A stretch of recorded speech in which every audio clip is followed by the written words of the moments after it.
Hi guys, it's Jackie with Intoxicating Arts, and today we're making cards number 4 and 5 using the Simon Says Stamp June 2017 card kit.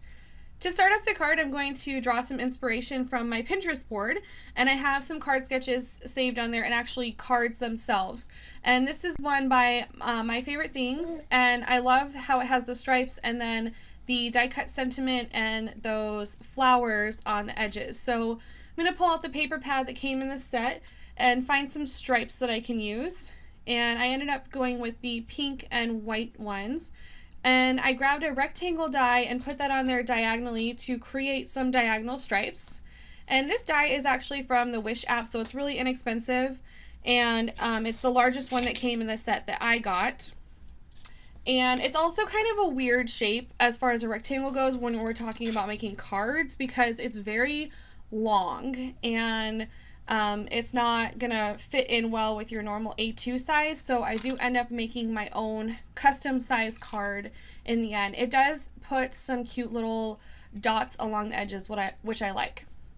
So I'm going to need to cut a diagonal line in this, and I'm using this new Fiskars trimmer. A lot of people use this, and I'm beginning to understand why. It has this awesome wire in the middle that gives you a perfect view of exactly where your cut is going to be, so I was able to line it up perfectly on those diagonal lines, and then I'm just going to spread it out a little bit so that I can fit my die cut sentiment in there.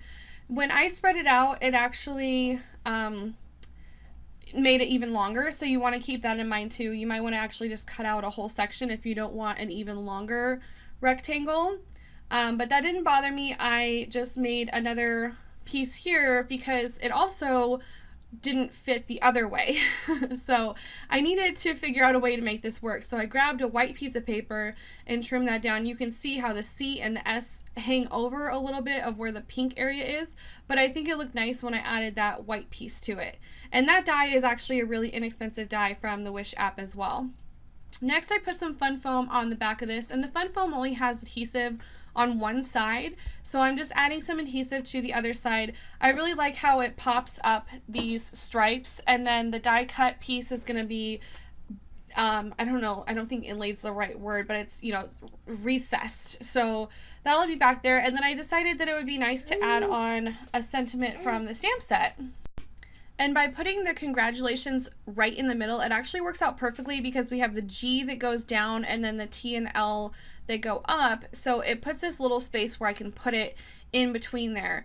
And I'm using a quickie glue pen to put some adhesive on the back of this die cut because it is pretty intricate. So it's going to require some precise placement of adhesive, and these work great for that.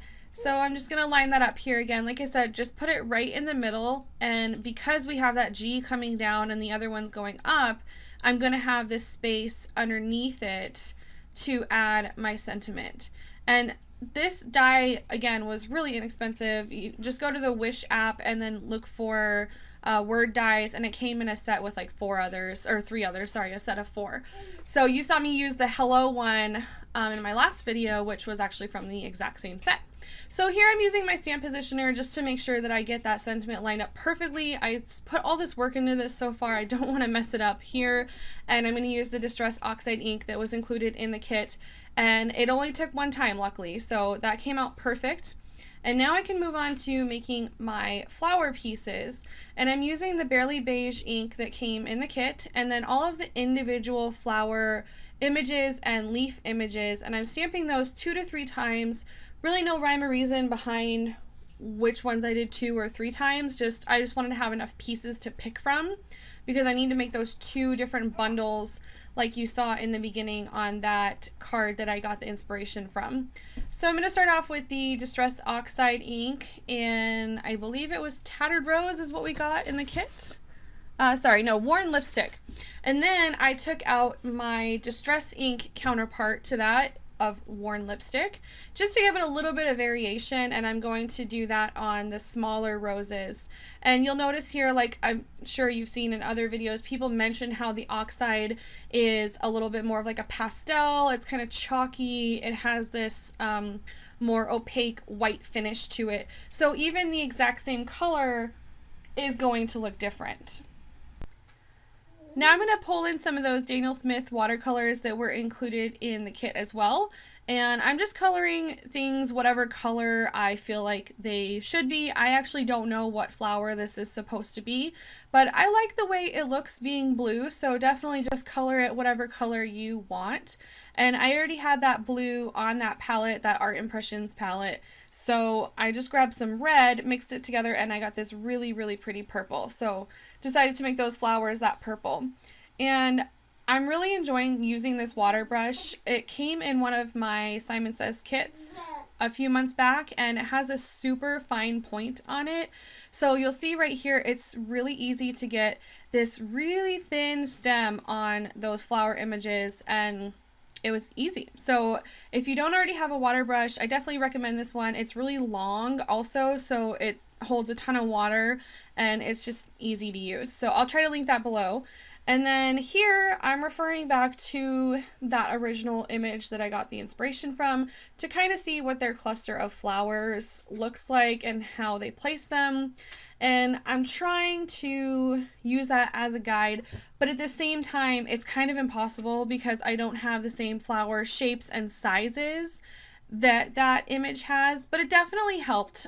Sometimes I do struggle with figuring out what a flower arrangement should look like, and I think it helped. I definitely like the top left one a little bit more than my bottom right one, and maybe the bottom right one would have looked a little better if I had another one of those big roses to go with it.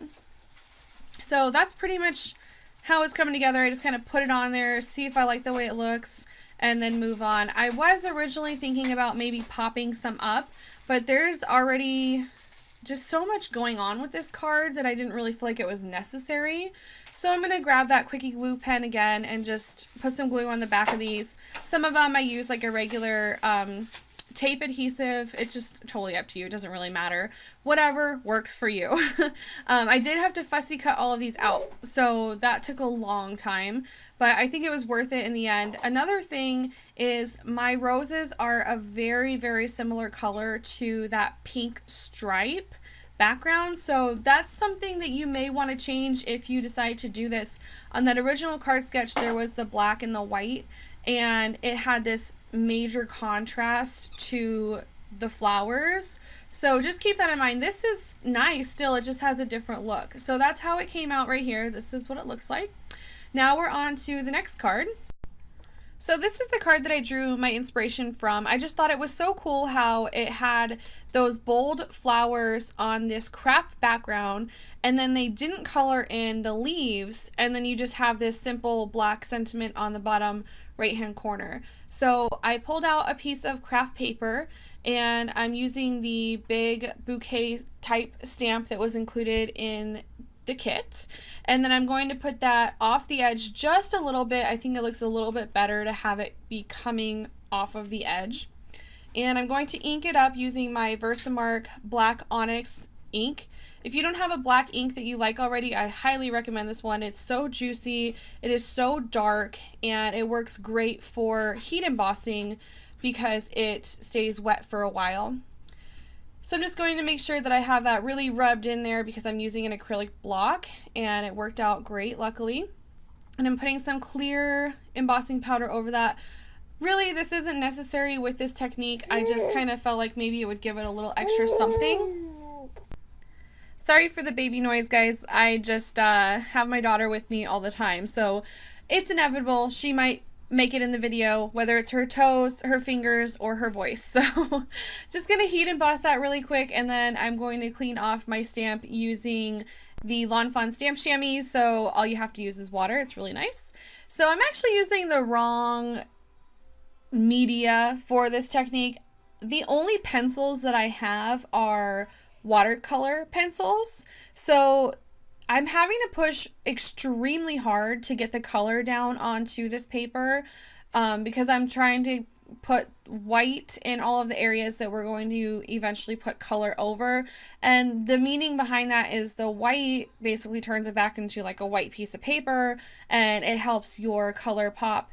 People actually do that when like they're painting their nails with neon colors. A trick to do is to put a white base coat and then put your neon color on top of it, and it makes it so much brighter. So it's pretty much the same concept here. The only problem is mine isn't going to come out that awesome because I don't have the correct medium, but I still wanted to do the technique and it still looks nice. It just doesn't have that wow factor like that card that I found on Pinterest does. So I had to also continuously stop myself from wanting to color in the leaves. It was so tempting because the other thing that's different about this is all kind of like one little bundle, where on the card that I found the flowers were kind of separated from the leaves, and that's what I'm showing you right there really quick. It's just different. So it was really tempting to just go ahead and fill in the leaves, but I'm glad in the end that I left it because it just gives it a really cool different look. I'm also quickly putting a gray border around the entire image just to give it kind of a shading effect, but I'm no pro at that, so it's really just kind of a scribble of some gray. And now for my sentiment, I'm really hooked on this stamp set that I got from Hero Arts. It has a bunch of different birthday phrases, sayings in it. So I'm using the Have a Beautiful Birthday from that stamp set, and I figured I might as well just use the same ink and go ahead and heat emboss that and have it all match like that. So this is pretty much done. It is a 1-layer card, except for the fact that I'm going to mount it onto a black card base, and I'm going to put a little tiny border around the edge of it to tie in all of that black heat embossing. I'm using my Fiskars trimmer to do that, super quick and easy instead of having to pull out my Martha Stewart scoreboard like I usually do. Still really love that for making envelopes though. And just going to put some adhesive on the back of this and pop it right on there, and that card is finished. So also earlier when I was saying I was using the wrong medium, you're supposed to use colored pencils. They put the pigment down completely different than watercolor pencils do. So just keep that in mind. If you have colored pencils, I would definitely give this a shot. I'm sure it will look a lot cooler than mine. But I still think it's nice, and I plan on giving it to someone. So I have a bunch of friends with birthdays this month, lots of Cancer friends. So anyways, thank you so much for watching, you guys. I will be back really soon with a Ellen Hudson haul, my first haul ever. I'm so excited to open up this box. So I'll see you guys soon. Thanks. Bye.